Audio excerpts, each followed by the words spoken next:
Welcome to the Global Cash Summit featured speaker interview. Today we're talking to someone who has been quietly powering some of the most profitable and impactful virtual events in the coaching and expert space. Our guest is Steve Eriksen, founder and CEO of EventRaptor, a virtual event platform built specially for coaches, authors, and entrepreneurs who want summits to become serious visibility, lead flow, and revenue assets. Steve blends more than 20 years of experience in marketing, engineering, and tech leadership. Before launching EventRaptor, he served as Chief Technology Officer for Mary Morrissey's Life Coach Certification Organization, where he oversaw the tech behind large-scale events with thousands of attendees and eight-figure revenue.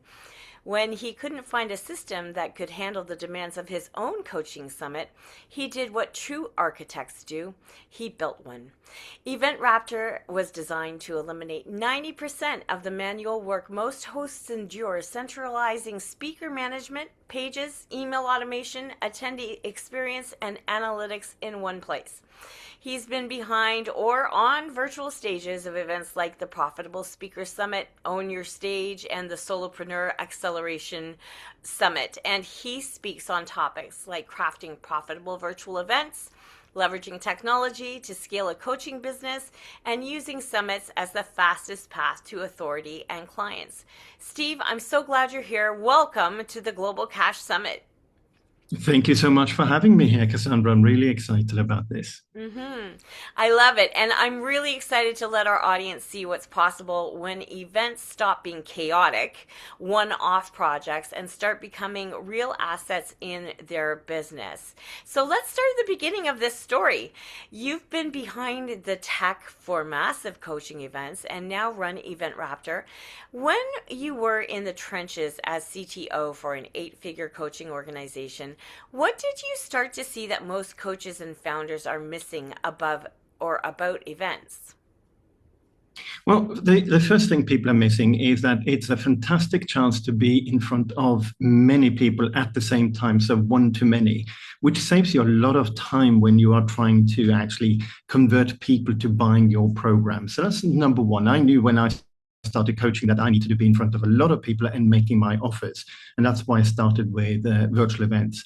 The second thing is really that a lot of people are looking at the virtual event as an isolated thing. I'm just going to do this once. Maybe I'll do it again next year. And really what I would say is that the virtual events, whether they're virtual summits, workshops, webinars, need to be like a cohesive strategy that you're just executing month after month after month, because it's really when you're putting it all together as a whole strategy that the power of it really comes to the forefront. So that really is a couple of the key insights. But a number more things as well. The back end of how do you treat people who are coming to your event after the event itself? How do you follow up with them? To give an example, when we had an event with 2,500 people in the Zoom room at any one time, which means that we had a lot more people coming in and out of the event. We had a presentation that people saw. We had a coaching room, or not coaching room, like a room where they could go and have a question with somebody. And sometimes we would have like 100 people waiting to speak to a sales staff member. And we had 10 sales staff in the room. But people were sitting there waiting for an hour. But what we did, we took attendance of every single person who came into the room. And when the event was over, the people who didn't speak to anybody, we had the full list of who they were. And we had the sales team call them. And as a result, they closed hundreds of thousands of dollars in business just by having that list. So it's all the attention to the detail, all about the back end, what you're doing with them, all about how you're behaving with them on the stage, and how do you do it when you have completed an event and you're starting to prepare for the next one. It's a cohesive system that you need to implement in your business. That is the key thing that I think people are missing about events. It's all in the follow-up, right? Yeah, and I love that. So let's talk about illusions because I think a lot of people have them around summits. So, in your experience, what's the biggest illusion about hosting summits that keeps people from using them as a serious growth engine and not just that one-time visibility stunt? So this is one of my favorite topics because I speak to people all the time who say, "Oh, I'm not ready to do a virtual summit. My list isn't big enough. I haven't got a big enough offer." And the truth is that you are ready to do a summit when you start your business. I ran my first virtual summit 8 weeks into my business. I had a $497 offer. I had no audience. I had 100 people on my list. But that summit generated over $8,000 in sales. It gave me 650 people who were my ideal target audience. And I used that and leveraged that going forward. So when I did my next summit, I had a group coaching program ready, and we did over $40,000 in sales between the two summits. So, just go out there and get started. Don't let your fear hold you back, because that fear, that's going to be a killer for your business. If you're just saying, okay, I just need to do this, it doesn't matter what state I'm in with my business, what I have ready, just go out and do it. That is the key thing, really, in my opinion. Just take that action, even though there may be fear. And there's always going to be fear, but it's really false evidence appearing real, as they say. And so just, take a deep breath and go for it. And if you apply yourself, then you can get it done. So you and I both talk a lot about identity in business. And from your perspective, what is the identity shift from a summit host to the architect of a visibility system? Yeah, so that is a very good question. Um, really, a summit host thinks in terms of events. How do I fill the summit? The architect is asking, how does my summit fill my pipeline for the next 12 months? Right? How do I view myself in that where the summits become a key part of your whole strategy rather than one-off events? Because if you're looking at yourself as a summit host, then it's really saying, okay, I'm going to have this summit and then I'm doing my next summit and I'm doing my next summit. But when you're the architect of that visibility system, it's about being in front of people and how that impacts your pipeline, how that impacts your business. How do you deal with people, as I say, afterwards? How do you follow up with them and sell them, invite them to the next event? And one of the things that people often miss, for instance, is the importance of being that visible. To give an example, when we ran our first summit as the EventRaptor, that was my third summit in total, I had somebody I spoke to. This was in December of 21. I spoke to them. We talked about the system. I made them an offer, which was a $5,000 offer for our system. And they were at a very high level, agency level. And I didn't really hear back from them. I followed up a little bit, but there was silence. And then we did our next summit. And I always advise that you do the first session and the last session in your own summit. And in that last session, that person came to watch my last session, right? And I knew she was in the room. Right? And everything I talked about was a reinforcement.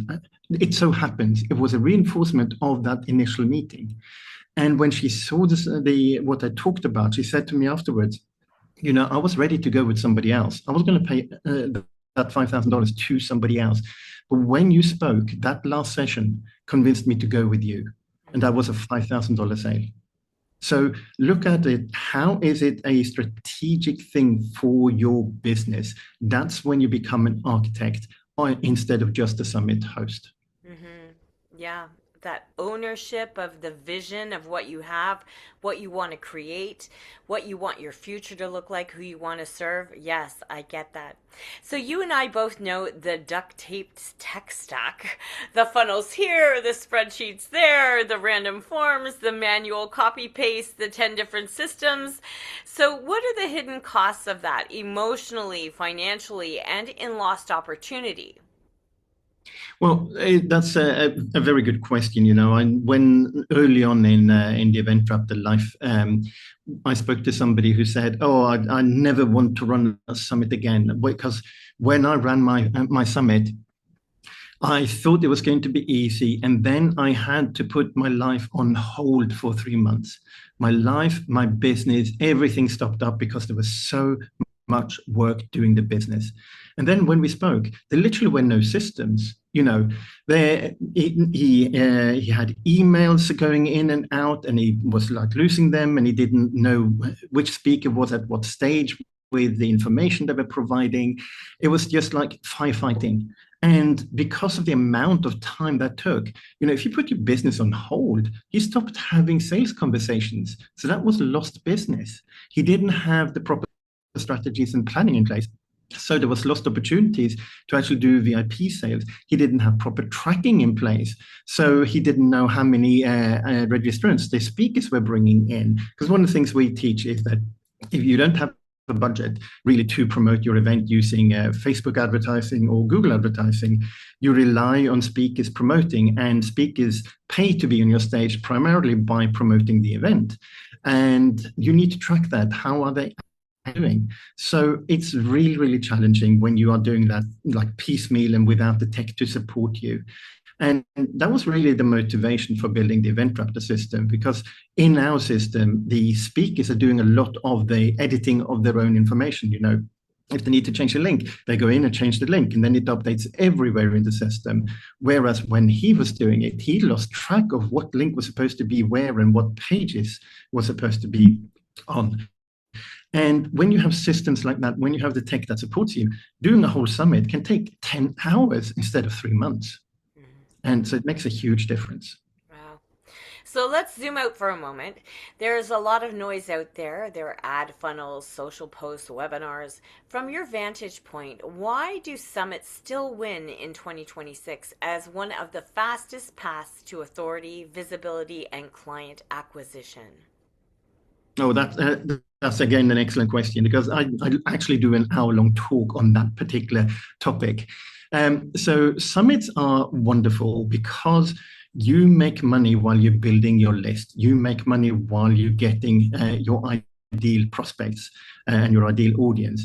Every other method that I know of costs you money to do or costs you a lot of time. So if you're creating a podcast, a lot of people don't know how to do a podcast, all of the aspects. So they will hire people to help them then get the podcast episode out, maybe a whole season, and then you have 10, 20, 30 people who are listening, and they're not really reaching out to you. Then over time, you might start building a following in the podcast, and over time, you'll see that starting to bring in leads for you. Social media, it's absolute chaos on like who's going to see your posting and how that actually works, and the platforms are in charge. But with a virtual summit, when you're starting to promote it to the audience, you can offer a VIP upgrade and you start making money just from that. You don't pay speakers. You don't pay anything. If you have staff helping you, yeah, you'll pay for the staff, but that's about it. You can also do it yourself. We had somebody who used to do their own events, and they would pay the VA staff $3,500 every time they did the event. They started using our system and they did it all themselves. They didn't bother using VAs. So they saved all of that money. So now everything they sold became profit. And the beauty of this is that you can literally put together a summit in, my record is doing it in 2 weeks.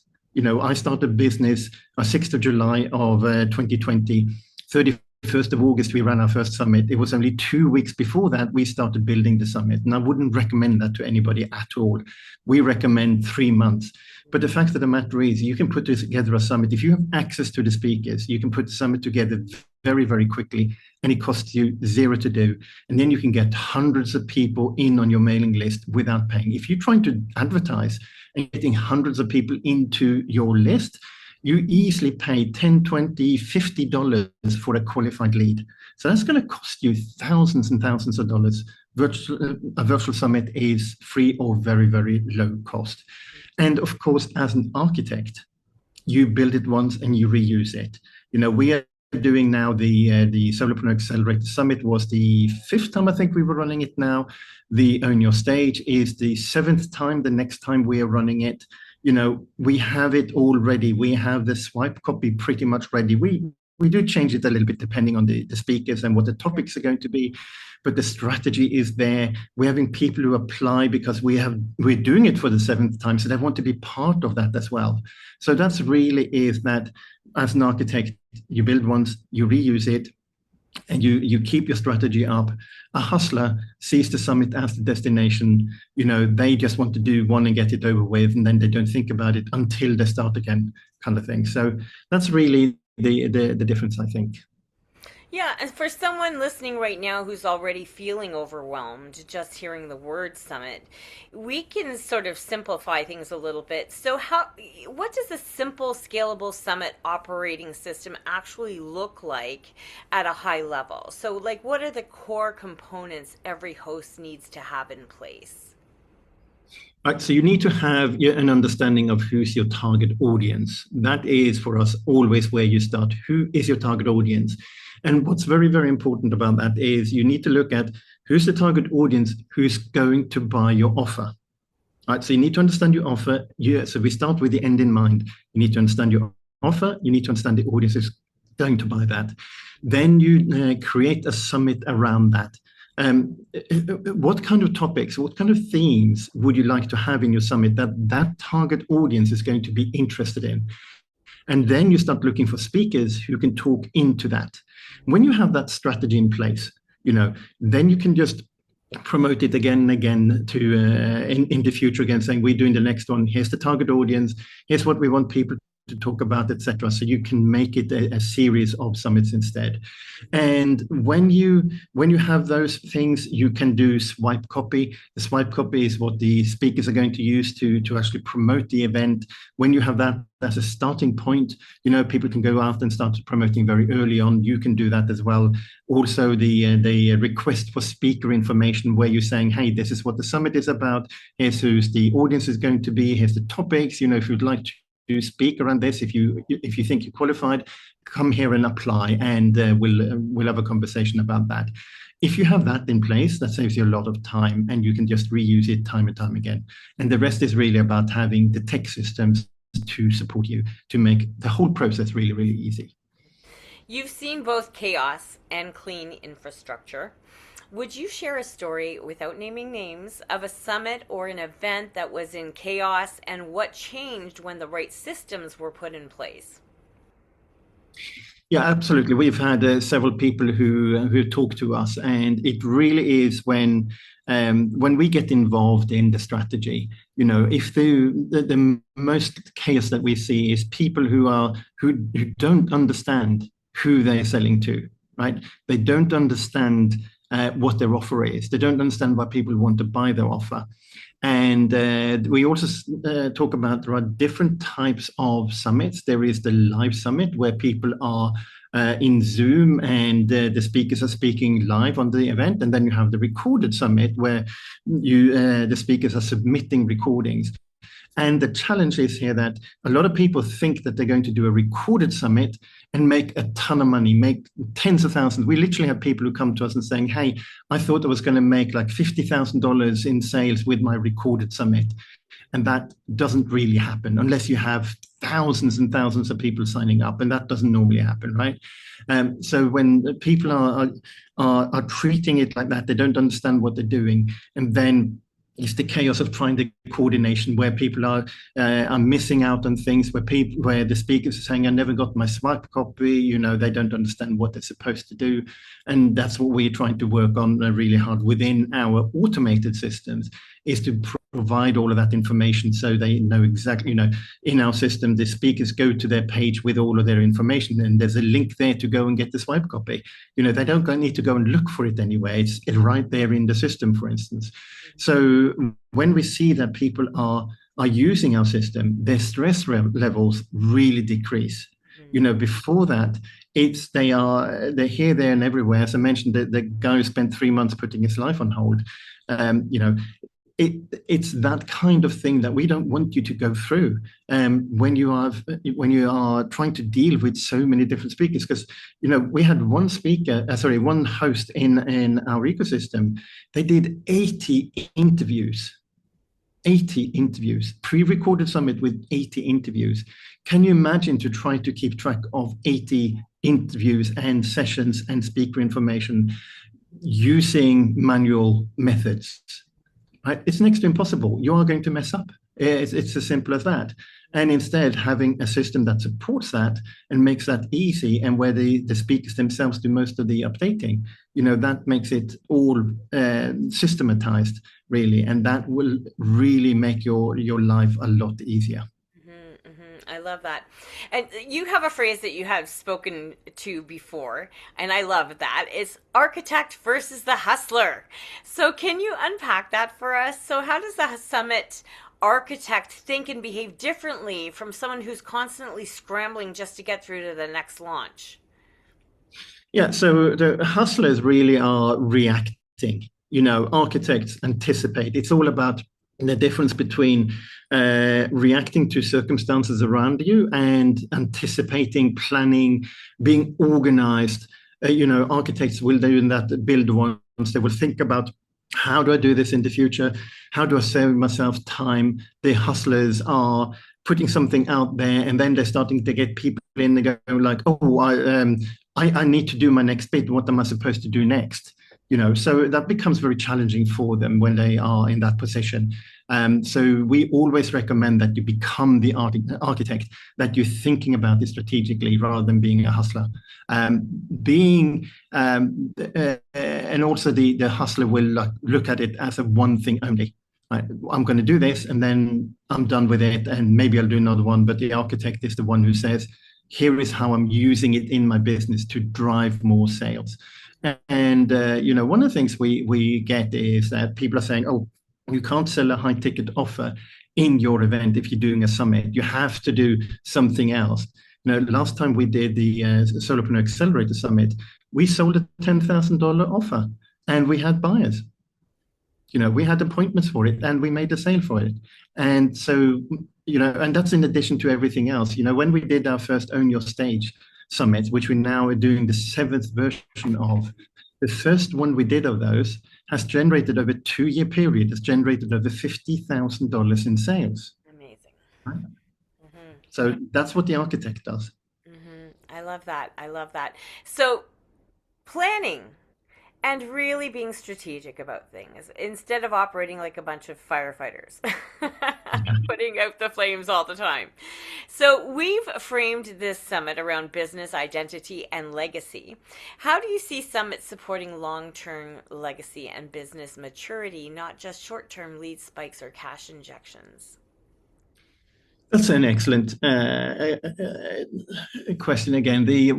We have even somebody who's doing the legacy summit. It is really about building yourself up as the authority, right? You become the center of an ecosystem around what you are creating. You have experts coming in talking about the theme that you're caring about, and you are then building relationships with the speakers that you can have over years. We have speakers who are coming and speaking at our events today who were speaking at our summit back in 2020 and 2021. We build that longer-term connection with them. And Summit's creating content libraries that serve you long after the event is ending.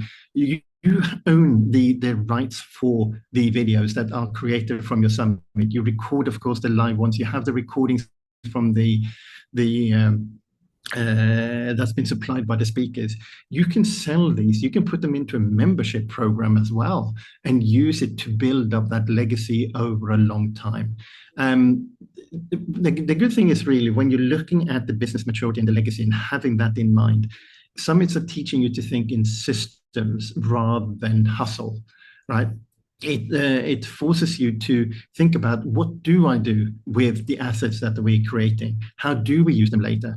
We have cases where we'd run a summit one year and we're still selling VIP tickets to access the recordings a year and 2 later, right?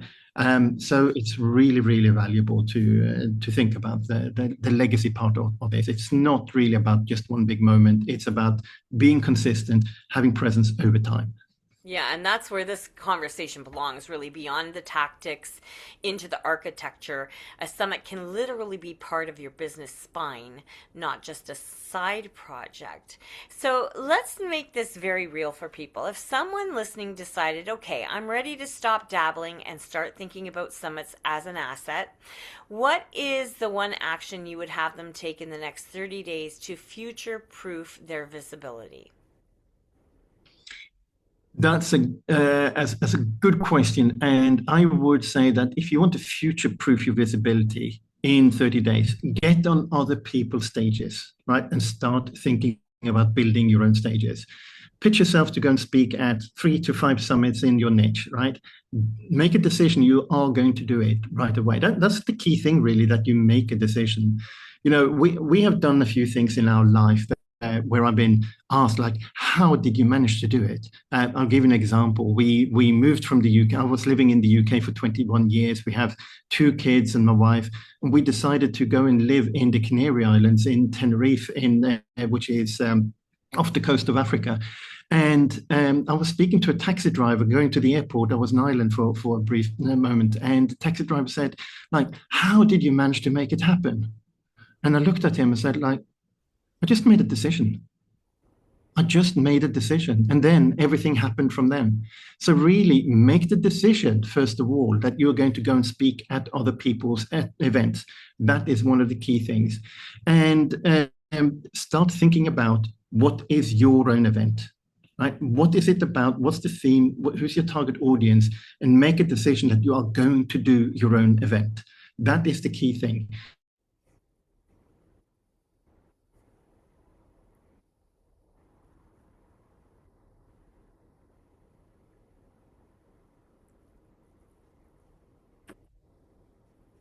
We had a little pause, I think. So now we're back. Um, so yeah, think about what is your ultimate goal, your end goal that you want to achieve. We have a speaker directory. We have over 3,500 speakers in the speaker directory. Go and register yourself. Go and make sure that you are there and you are visible, so you can start thinking about speaking at virtual events and running your own. That's great. So you're going to be doing deeper work with our community in your VIP training, where you're going to walk them through possibly designing a bit of a summit operating system. And then again in your post summit workshop, where they're going to be able to move from an idea to an implementable plan. What can attendees expect to experience when they join you in those sections? Well, we will talk about the strategic foundations that most people are actually skipping, what they don't think about when they're trying to run a virtual summit. What's actually very interesting is we have people coming to us who've been going to courses and been trained by other coaches who are teaching about summits. And then when we speak to them, even with the training, we're going like, there is no cohesiveness to what you're trying to do. It doesn't fit in with your business. It's not designed, rather, to fit in with your business. So we'll talk about that. We'll create some frameworks with you that you can use to guide yourself through, like, how do you choose topics? We greatly believe that when you're choosing your topics, they should be removing buying objections. What does that mean? Well, we'll talk about that in the VIP training here, because that is a very powerful concept on its own, and nobody that I'm aware of actually teaches you about that part, because when you do that effectively, it will help your sales at the end. At the end. And we'll go deeper into execution, speaker outreach, promotional systems, how do you use email sequences, etc. And also, maybe if we have time, we'll touch a little bit about the tech setup that we are using as well. That's beautiful. So, for everyone listening, if summits have been on your heart, but the tech has been in your way, this is where you get out of limbo and into action with the right structure behind you. Steve, this has been incredibly insightful. I have one final question I would love to ask you. If there is one message you want every entrepreneur and leader listening to carry forward into the next season of their business when it comes to visibility and events, what would that be? It's really that you cannot be the best kept secret and build a thriving business I learned this the hard way. I got sick in 2021. I had double pulmonary embolism. And I went through a period for about a month where I could not speak to people. I canceled all of my meetings. I would literally spend 30 seconds speaking, and then I would be coughing for 2 minutes and then continue to speak. And then I was diagnosed with the double pulmonary embolisms. I got treatment, I became a lot better, and I was suddenly lacking energy. I was absolutely exhausted. Now, the doctor said, hey, it's going to take a month and you're going to be back to normal. But after the month, I was just getting worse and worse. And then several months later, we discovered that I had blocked arteries. I had one artery was 95% blocked, and another one was 98% blocked. And I got stents inserted. And within a couple of weeks of having the stents inserted, then I was back to normal. But during that period, for literally for over 6 months, I could not have meetings. When I sat in, like I was sitting in a chair, having a meeting, speaking to somebody, and after 5 minutes with the blocked arteries, after 5 minutes, I would be so exhausted, I just couldn't carry on. And our sales went to zero. Right. I didn't make sales because I wasn't there. And as soon as I was well again, and we started doing the summit, the Own Your Stage Summit, we did $25,000 in sales within 2 weeks of having the summit, right? Over a period of time, as I mentioned, $50,000, but I was visible. I was on a stage, right? So visibility isn't vanity. It's oxygen for your business. Right? The people who struggle aren't the ones who are lacking skills or don't have a great offer. They're lacking the consistent presence in front of the people who need what they have. And that's one of the reasons we love summits, because they're so fast in becoming visible and becoming valuable at the same time.